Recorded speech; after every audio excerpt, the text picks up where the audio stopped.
వచ్చిన తర్వాత 6 గ్యారెంటీల గురించి ఏదైనా మాట్లాడతాడేమో, రైతు బంధు పథకం గురించి ఏదైనా మాట్లాడతాడేమో, లేదా తను ఇచ్చిన హామీల మేరకు ఎంత దృష్ట్యా తెలంగాణ రాష్ట్ర ప్రజానీకం సంతృప్తికరంగా ఉన్నారు, లేకపోతే ఏ మేరకు వాళ్ళు ఎక్స్పెక్ట్ చేస్తున్న విషయంలో మాట్లాడతాడేమో, ప్రజాపాలన సరస్సుల గురించి మాట్లాడతాడేమో అని చెప్పి కూడా వెయిట్ చేస్తున్న పరిస్థితి. ఇంకా నేను ఎక్కడ కూడా రేవంత్ రెడ్డి మాట్లాడినట్టు కానీ రివ్యూలు కండక్ట్ చేసినట్టు కనిపించలేదు. చాలా వరకు ఆయన కామ్గా ఉన్నట్టు తెలిసింది.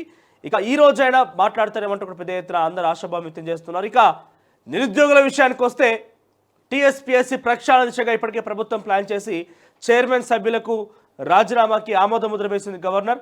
ఇక కొత్త చైర్మన్ నియామకం కోసం కూడా నోటిఫికేషన్ విడుదల చేసింది. 18 తేదీ కల్లా అది కాస్త ముగిసింది. అయితే అప్లికేషన్ చేసుకున్న వారి సంఖ్య చూస్తే కొన్ని వందల సంఖ్యలో ఉన్నప్పటికీ అక్కడ స్థానాలు మాత్రం ఒక చైర్మన్ పదవి 5 మంది సభ్యుల యొక్క నియామకం గురించి ఇంత పెద్ద సంఖ్యలో కూడా వాళ్ళు పోటీ పడుతున్న పరిస్థితి. ఇక చైర్మన్ పదవి కోసం సుమారుగా 50 మంది దరఖాస్తు చేసుకున్నారట. దాంట్లో దరఖాస్తు చేసుకున్న వారిలో మాజీ డీజీపీ మహేందర్ రెడ్డి కూడా ఉన్నాడు. దాదాపుగా ఆయనకి చైర్మన్ పదవి కట్టబెట్టేందుకు రాష్ట్ర ప్రభుత్వం కూడా సుముఖంగానే ఉందని చెప్పి కొన్ని వార్తా కథనాల్లో మనకు తెలుస్తోంది. ఎందుకంటే ఆయన గతంలో డీజీపీగా పనిచేసే సమయంలో ఆయన గ్రూప్ 2 సంబంధించి పేపర్ లీక్ వివిధ అంశాల్లో కూడా అంటే ఆయన సూపర్విజన్లో కూడా కొంత విచారణ జరిగిన ప్రయత్నం జరిగింది. సో ఓవరాల్గా ఆయనకు సుదీర్ఘ అనుభవం ఉంది, డీజీపీగా పనిచేసినటువంటి అనుభవం ఉంది, వివిధ రంగాల మీద పట్టు కూడా ఉన్నది. సో అటువంటి ఒక ఐపీఎస్ అధికారి కనుక ఈ యొక్క బాధ్యతలు కనుక అప్పచెప్తే డెఫినెట్గా పారదర్శకంగా జరిగే అవకాశం ఉందంటూ కూడా ఒకంతగా ప్రభుత్వం ఆలోచిస్తోంది. కానీ గత ప్రభుత్వంలో జరిగిన తప్పిదాల విషయంలో అనేక రంగాల మీద అనేక వ్యవస్థల మీద తప్పులు ఆపాదించి అనేక వ్యవస్థల మీద తప్పులు పెట్టిన నేపథ్యంలో ఆ తప్పుల్లో ఒక భాగస్వామిగా ఉన్న మహేందర్ రెడ్డికి ఈ పదవి కనుక మహేందర్ రెడ్డికి ఇస్తే ఏ రకంగా పారదర్శకంగా జరుగుతుందో ఒకసారి ప్రభుత్వం పునరాలోచన చేయాలి. దాని దిశగా కూడా ముందుకు సాగాలి. ఇంకా నిరుద్యోగుల పెద్ద ఎత్తున ఆందోళన చెందుతున్న విషయం ఏంటంటే గతంలో ప్రభుత్వంలో క్రియాశీలకంగా పనిచేసి అనేక రకాలుగా వాళ్ళని నిరుద్యోగులు రోడ్డెక్కినప్పుడు వాళ్ళ మీద లాఠీ చార్జ్లు వేసి జైలు జీవితాలు గడిపే విధంగా జైల్లో బంధించినటువంటి డీజీపీనే మళ్ళా మా మీద పెత్తనం చెలాయించే విధంగా ప్రభుత్వం ఎందుకు ప్రయత్నం చేస్తుందంటే కూడా కొంత ఆందోళన చెందుతున్నట్టుగా మనకు తెలుస్తోంది. మరి ఇక మేడిగడ్డ బ్యారేజ్ విషయానికి వస్తే ఇప్పటికే పలు విజిలెన్స్ అధికారులు తనిఖీలు చేపట్టారు.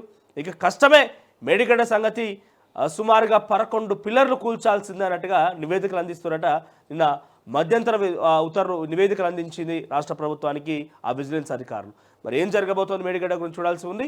ఇక ఇదే అంశాలకు సంబంధించి వివిధ వార్తాపత్రికల్లో వచ్చిన కథలో దానికి సంబంధించి విశ్లేషణ చేసే ప్రయత్నం చేద్దాం. ముందుగా ఈనాడు విషయానికి వస్తే హెడ్లైన్ చూస్తే కనుక సాకారమయ్యాడు సాకేత రాముడు, అయోధ్య అంగరంగ వైభవంగా బాలరాముడి ప్రాణప్రతిష్ఠ, జై శ్రీరామ్ నినాదాలతో ప్రతిధ్వనించిన భారతావని, విదేశాల్లోనూ ఘనంగా సంబరాలు, నవశకానికి ఇది నాంది అన్న ప్రధాని మోదీ, నిర్మాణ కార్మికులపై పూలు జల్లి అభినందన. ఇక ఆధ్యాత్మికవేత్తలు ప్రముఖులతో ప్రాంగణం కలకల పులకించిన ప్రజానీకం.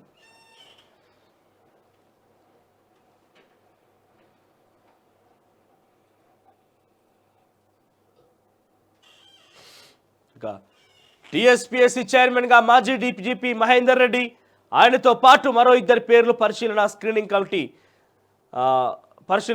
కమిటీ. ఇక గవర్నర్ ఆమోదానికి ప్రభుత్వ సిఫార్సు. ఇక తెలంగాణ రాష్ట్ర పబ్లిక్ సర్వీస్ కమిషన్ చైర్మన్గా విశ్రాంత ఐపీఎస్ అధికారి నియమితులయ్యే అవకాశం ఉందని విశ్వసనీయ వర్గాల సమాచారం అట. ఇక రాష్ట్రంలో తొలి ప్రభుత్వ ఇంజనీరింగ్ కళాశాల కోస్గి పాలిటెక్నిక్ ఉన్నతీకరిస్తూ ఉత్తర్వులు. 3 కంప్యూటర్ సైన్స్ బ్రాంచీలు 2024-25 నుంచి తరగతుల ప్రారంభం. ఇక మెట్రో విస్తరణ 70 కిలోమీటర్లు, కొత్త రూట్ మ్యాప్తో ప్రభుత్వానికి నివేదిక. ఇక మణిపూర్లో ఆర్టికల్ 355, ప్రతిపక్ష నేతల భేటీలో ఆ రాష్ట్ర సీఎం వెల్లడి, రహస్యంగా అధికారాన్ని చేతిలోకి తీసుకున్న కేంద్రం, తప్పుబట్టిన విపక్షాలు. ఇక ఆంధ్ర విషయానికి వస్తే జోడో యాత్రకు బ్రేకులు. అస్సోంలో బతద్రవ సత్ర ఆలయ దర్శనానికి రాహుల్కు అనుమతి నిరాకరణ, వెళ్లకుండా అడ్డుకున్న యంత్రాంగం, పాదయాత్ర సమావేశానికి ఆటంకం. పార్టీ శ్రేణులతో కలిసి రాహుల్ ధర్నా, ఆలయానికి ఎవరెవరు వెళ్లాలో మోదీ నిర్ణయిస్తారంటూ ధ్వజం. ఇకపోతే రామయ్య వచ్చాడయ్య, 5 శతాబ్దాల తర్వాత సొంత గుటికి శ్రీరాముడు, అయోధ్యలో ఆవిష్కృతమైన ఆధ్యాత్మిక అద్భుతం.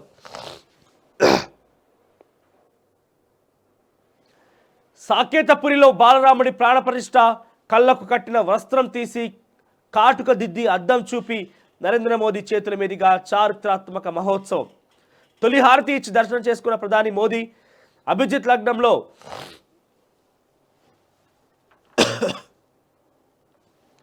84 సెకండ్ల పాటు కొనసాగిన క్రతువు. గర్భగుడిలో యోగి, ఆనంది, మోహన్ భగవత్ కూడా. తర్వాత శివుడికి అభిషేకం, జటాయు విగ్రహావిష్కరణ, రామమందిర నిర్మాణం, కార్మికులకు మోదీ సత్కారం. ఇక 8,000 మందికి పైగా అతిథుల కార్యక్రమానికి హాజరు. ఇది అక్కడ ప్రతిష్ఠించిన విగ్రహం. ఇక్కడ ఇప్పుడు భూమి మీద అత్యంత అదృష్టవంతుడి నేనే. నా పూర్వీకులు, కుటుంబ సభ్యులతో పాటు ఆ శ్రీరాముడి ఆశీస్సులు ఎల్లప్పుడూ నాతోనే ఉంటాయి. బాలరాముడి విగ్రహ రూపశిల్పి అరుణ్ యోగిరాజ్ అని అంటున్నాడు. ఈ విగ్రహాన్ని రూపొందించింది ఆయనే.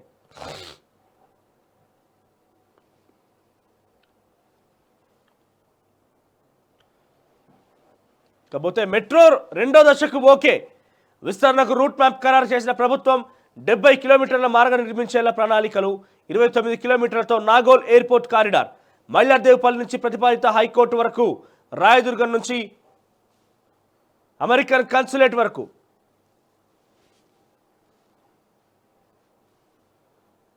ఇక మియాపూర్ నుంచి పటాన్చెరు వరకు పొడిగింపు. పాత బస్తీ మార్గ అభివృద్ధికి ప్రత్యేక ప్రణాళిక. మరో 3 నెలల్లో డిపిఆర్లో అంటున్న ఎండి ఎన్విఎస్ రెడ్డి. ఇక 70 కిలోమీటర్ల విస్తారన్నట. ఇట్లా రాయదుర్గం నుంచి శంషాబాద్ ప్రతిపాదించిన గత ప్రభుత్వం యొక్క రూట్ మ్యాప్ని కాస్త అటు ఇటుగా చేంజెస్ చేసి ఎక్కడి నుంచి నాగోల్ నుంచి ఎయిర్పోర్ట్ కారిడార్ వరకట. అంటే ఇక్కడ మైలార్దేవ్పల్లి నుంచి ఎయిర్పోర్ట్ దాకా. ఇక టీఎస్పీఎస్సీ చైర్మన్గా రిటైర్డ్ డీజీపీ, మాజీ ఐపీఎస్ పేరును గవర్నర్ ఆమోదం కోసం పంపిన ప్రభుత్వం. విదేశీ పర్యటన నుంచి రాగానే టీఎస్పీఎస్సీపై దృష్టి పెట్టిన సీఎం.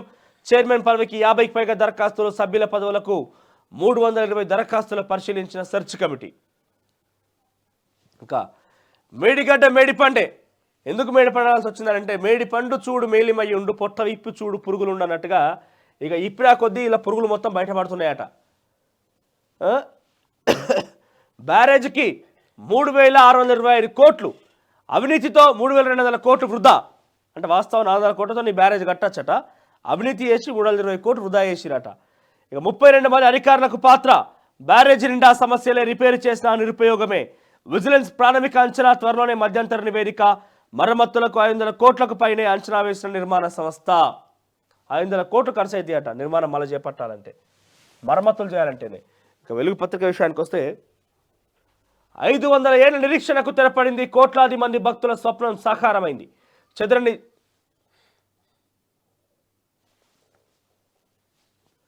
చెదరని చిద్విలాసంతో, బంగారు విల్లుబాణంతో అభిజిత్ లగ్నంలో తన జన్మభూమిలో అడుగుపెట్టిండు రామయ్య. భవ్య మందిరంలో దివ్య రూపంలో కొలువుదీరిండు.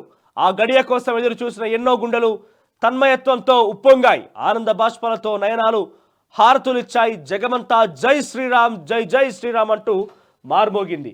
అయోధ్యలో శ్రీరాముడి ప్రాణప్రతిష్ఠ కార్యక్రమం సోమవారం అంగరంగ వైభవంగా సాగింది. ప్రత్యక్షంగా కొన్ని వేల మంది, పరోక్షంగా కోట్లాది మంది నీలమేఘ శ్యాముడికి వేడుకను తిలకించారు. 11 రోజులుగా ఉపవాస దీక్షలో ఉన్న ప్రధాని మోదీ చేతుల మీదుగా ప్రాణప్రతిష్ఠ క్రతువు జరిగింది. సాధువులు, కరసేవకులు, ప్రముఖులు, సామాన్యులు తరలివచ్చి సంబరంలో పాలు పంచుకున్నారు. దేశ విదేశాల్లో ఆలయాల్లో ప్రత్యేక పూజలు జరిగాయి. సాయంత్రం ఇటు అయోధ్యలోని సరయూ నది తీరంలో పాటు అటు దేశవ్యాప్తంగా గుడులు, ఇళ్లలో రామజ్యోతిని జనం వెలిగించారు. ఇక భవ్య మందిరంలో దివ్య రూపం. అయోధ్యలో కొలువు తీరిన రామయ్య అంగరంగ వైభవంగా ప్రాణప్రతిష్ఠ.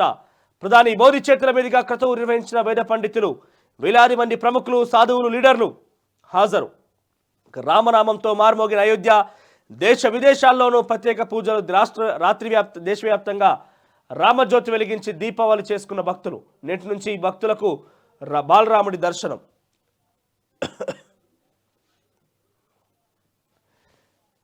ఇక 11 పిల్లర్లను పూర్తిగా తొలగించాల్సిందే. మేడిగడ్డ బ్యారేజ్లో అనేక లోపాలు. డిజైన్, నిర్వహణలో నిర్లక్ష్యం గుర్తింపు. సర్కార్కు విజిలెన్స్ మధ్యంతర నివేదిక అందజేత. ఇక కొమరవెల్లి మల్లనకు పెద్దపట్నం. పసుపుమయమైన ఆలయ పరిసరాలు. 5 క్వింటాళ్ల సమిధులతో అగ్నిగుండాలు. వా. ఇక రాహుల్కు ఆదరణ వస్తున్నదనే బీజేపీ దాడులు. న్యాయయాత్రపై దాడిని తీవ్రంగా ఖండిస్తున్నామన్న మంత్రి శ్రీధర్ బాబు. రాహుల్కు అస్సాం ప్రభుత్వం క్షమాపణలు చెప్పాలని డిమాండ్. హైదరాబాద్లో కాంగ్రెస్ క్యాండిల్ ర్యాలీ. బషీర్బాగ్ జగ్జీవన్ రామ్ విగ్రహం నుంచి అంబేద్కర్ విగ్రహం దాకా ర్యాలీ చేపట్టింది కాంగ్రెస్ పార్టీ.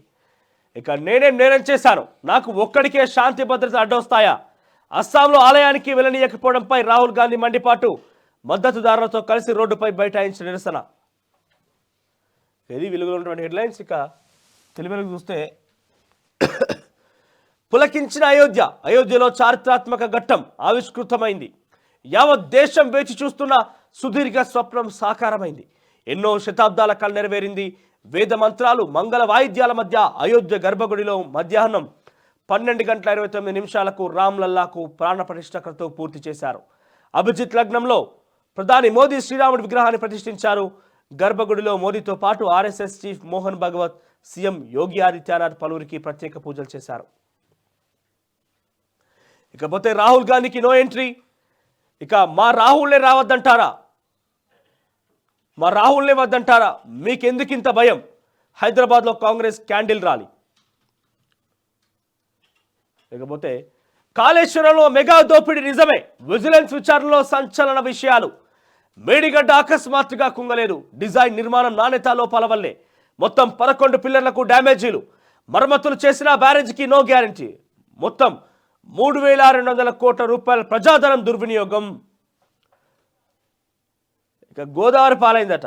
ఇక లక్ష్మీ పంప్ హౌస్లోనూ భారీగా అవకతవకలు. వారం రోజుల్లో ప్రభుత్వానికి మధ్యంతర నివేదిక. ఇకపోతే ధరణి రద్దు, పోర్టల్ మొత్తం లొసుగులే. లక్షలాది రైతులకు పాస్ పుస్తకాలు లేవు. త్వరలో ప్రభుత్వానికి మధ్యంతర నివేదిక అంటూ ధరణి కమిటీ ప్రత్యేక భేటీ. ఇక కోమటిరెడ్డి వర్సెస్ జగదీష్ రెడ్డి. బీఆర్ఎస్ నేతలు జైలుకే, ప్రజాధనాన్ని దోచుకున్న వారికి శిక్ష తప్పదు.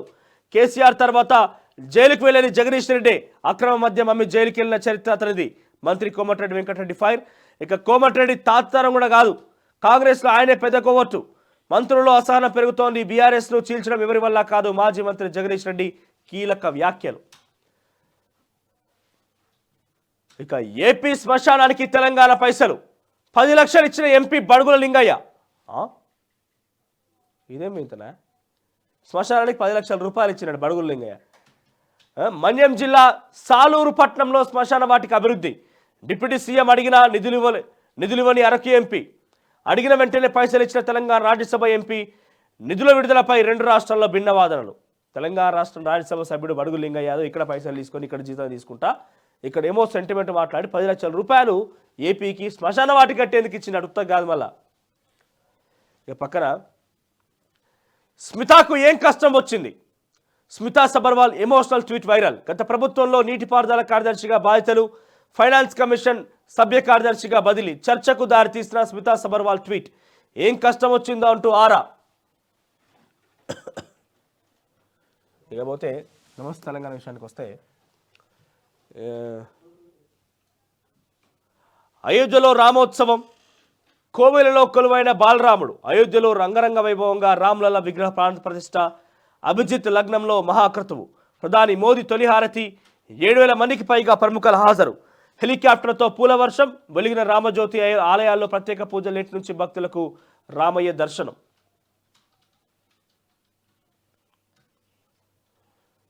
పోతే కోర్ కొలువులకు డోకా లేదు. ఇంజనీరింగ్ కోర్ కోర్సుల భవిష్యత్తుకు అవసరం. ఇక వేతన వ్యత్యాసం వల్లే సిఎస్సికి భారీ డిమాండ్. తల్లిదండ్రులే పిల్లలను ఆ కోర్సులోకి నెడుతున్నారు. నమస్తే తెలంగాణ ప్రత్యేక ఇంటర్వ్యూలో IIT Tirupati director KN Satyanarayana. ఇకపోతే హామీలు అమలయ్యేదాకా వదలం. అబద్ధాలతో తప్పుదో పట్టిస్తున్న కాంగ్రెస్. ఇచ్చిన హామీలను ఎగవేసే ప్రయత్నం చేస్తుందన్న కేటీఆర్. ఇక అధికారంలోకి వస్తామని కాంగ్రెస్ పార్టీ ఊహించలేదు. అందుకే ఇష్టం వచ్చినట్టు హామీలు గుప్పించింది. ఇప్పుడు అమలు చేయలేక ఎగ్గొట్టే ప్రయత్నం చేస్తున్నది. బీఆర్ఎస్ కార్యకర్తలు ఉదాసీన వైఖరి, మీమాంస వీడాలి. కాంగ్రెస్ నేతలు అప్పుడేం మాట్లాడారో ఇప్పుడేం చేస్తున్నారు, ప్రజలకు విమర్శ చెప్పాలి. ప్రభుత్వ వైఫల్యం ఎప్పటికప్పుడు ఎండగట్టాలి. ఒక్కసారి మీరెవరైనా ఉంటే 2 మేనిఫెస్టోలని, ఒకటి కాంగ్రెస్ మేనిఫెస్టో, ఇంకొకటి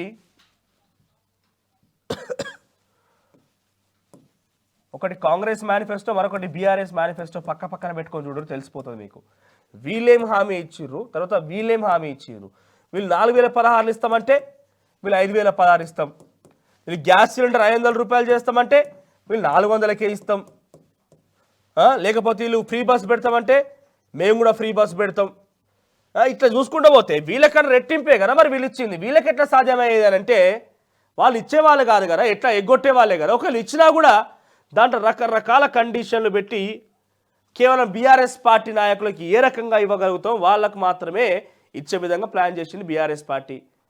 వదలొద్దు, డెఫినెట్గా మీరు వదలొద్దు, ప్రతిపక్ష పాత్ర పోషించాల్సిందే, ప్రజల పక్షాన మాట్లాడాల్సిందే, మీడియాగా మా గొంతు కూడా డెఫినెట్గా ప్రతిపక్షమే ఉంటుంది ఎప్పటికీ. కానీ ఏం జరిగిందో గత 9 సంవత్సరాలుగా 10 సంవత్సరాలుగా వాటిని గుర్తించి చర్చించిన వ్యక్తులుగా అటు కాంగ్రెస్ పార్టీ నాయకులకు కావచ్చు, మీడియా కూడా కావచ్చు, కాస్త సమయం ఇవ్వాల్సిన అవసరం ఉంది. 10 సంవత్సరాల పాలనలో గతంలో ఎన్ని రకాలుగా నిరుద్యోగుల సమస్య, తర్వాత రైతాంగ సమస్య, రకరకాల సమస్యలను కూడా బేరీజు వేసుకోవాల్సిన అవసరం ఉంటుంది. కాబట్టి వాటి కోసం కూడా కాస్త సమయం ఇవ్వాల్సిన అవసరం ఉంటుంది. వాళ్ళంటగా 100 రోజుల్లో కనుక అమలు చేయకపోతే నిత్యం తెలుగులకు ప్రశ్నిస్తూనే ఉంది. రైతు బంధు ఎక్కడ అని ప్రశ్నిస్తున్నాం, దళిత బంధు, బీసీ బంధు ఎక్కడ కాంగ్రెస్ పార్టీ నాయకులు అడుగుతున్నాం. కానీ వీళ్ళు చెప్పిన గ్యారంటీలు ఏవైతే 100 రోజుల సమయం అన్నది కదా, 100 రోజుల తర్వాత వాళ్ళు ప్రశ్నించే వాళ్ళు కనుక ఇవ్వకపోతే 101 రోజు నుంచి ఇక మొత్తం రివర్స్ అయిపోతుంది. కాంగ్రెస్ పార్టీకి బడిత పూజ స్టార్ట్ అవుతుంది ప్రజల నుంచి. ఇక ఎమ్మెల్సీగా బల్మూరి మహేష్ ధృవపత్రాలను అందించిన రిటర్నింగ్ అధికారి. ఇక ఈ నిన్నటి నుంచి అధికారికంగా బల్మూరి వెంకట్, మహేష్ కుమార్ గౌడ్ ఇద్దరు కూడా అధికారికంగా ఎమ్మెల్సీగా ధృవీకరించింది. ఇక మారేది పేరే, పోర్టల్ కాదు, ధరణిని బంగాళాఖాతంలో విసిరేస్తామన్న కాంగ్రెస్ నేతలు అసాధ్యమని తేలడంతో పేరు మార్పుతో సరిపెట్టే యోచన. భూమాతగా పేరు మార్పునకు సర్కార్ కసరత్తు. ఇక మెట్రో 2వ దశ గ్రీన్ సిగ్నల్ తర్వాత కిమ్ కర్తవ్యం, కేఆర్ఎంబీపై ఏం చేద్దాం, సర్కార్ మల్లగుల్లాలు, ప్రాజెక్టుల అప్పగింతపై అధికారులతో తర్జన భర్జన, కేంద్ర ప్రభుత్వానికి లేఖ రాయాలని నిర్ణయం. తర్వాత ఫిబ్రవరి చివరిలో రేషన్ దరఖాస్తులు, అప్లికేషన్ల స్వీకరణకు సివిల్ సప్లై కసరత్తు, అభయహస్తంతో సంబంధం లేకుండానే మళ్ళీ మీ సేవల వద్ద క్యూ కట్టాల్సిందే. ఇక కొయినా నీళ్లపై సర్కార్ డైలమా, ఎట్టకేలకు ప్రత్యామ్నాయ మార్గాలపై దృష్టి, అందుకు సంబంధించిన వివరాల సేకరణ, ఇరిగేషన్ అధికారులతో సిఎస్ ప్రత్యేక సమీక్ష. ఇక ఇది హెడ్లైన్స్గా ఉన్నాయి. ఒక్కసారి ఇన్ డీటెయిల్గా ఈ వార్తా కథనాలకు సంబంధించి మొదటి నుంచి మొదలుకుంటే ఈనాడు విషయానికి వస్తే కనుక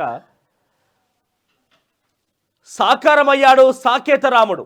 అయోధ్యలో అంగరంగ వైభవంగా బాలరాముడి ప్రాణప్రతిష్ఠ నిన్న అంగరంగ వైభవంగా 5 సంవత్సరాల సంబంధించినటువంటి ఒక ఉద్యమం ఇది. సో 500 సంవత్సరాలుగా, సో ఈ 500 సంవత్సరాల నిర్వీర్యంగా అనేక మంది హిందూ సంబంధించినటువంటి సంఘాలు కావచ్చు, హిందూ ధర్మాన్ని పాటించే వ్యక్తులు కావచ్చు, లేకుంటే హిందువులందరూ కూడా ఒక రకంగా అయోధ్య రామ ప్రాణ ప్రతిష్ఠ కోసం ఎదురు చూసారు. ఎటకేలకు 500 సంవత్సరాల తర్వాత ఈ యొక్క కార్యక్రమం పూర్తయింది.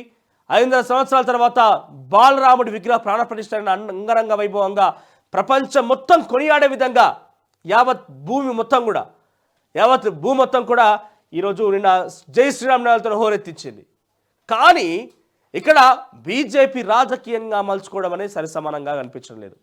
ఎందుకంటున్నా అంటే రాముడు అందరివాడు, ఏ ఒక్క మతానికి ఏ ఒక్క కులానికి చెందినవాడు కాదు, అందరివాడు. సో అటువంటి రాముడిని కేవలం బీజేపీ నేను మాత్రమే ఆపాదించుకుంటా అనుకోవడం బీజేపీ అతిశయోక్తి అవుతుంది. బీజేపీ ఒక రకంగా అబాసు పాలవడం డిఫరెంట్ గ్యారెంటీ. ఎందుకంటే రాముడిని రాజకీయం చేయొద్దు.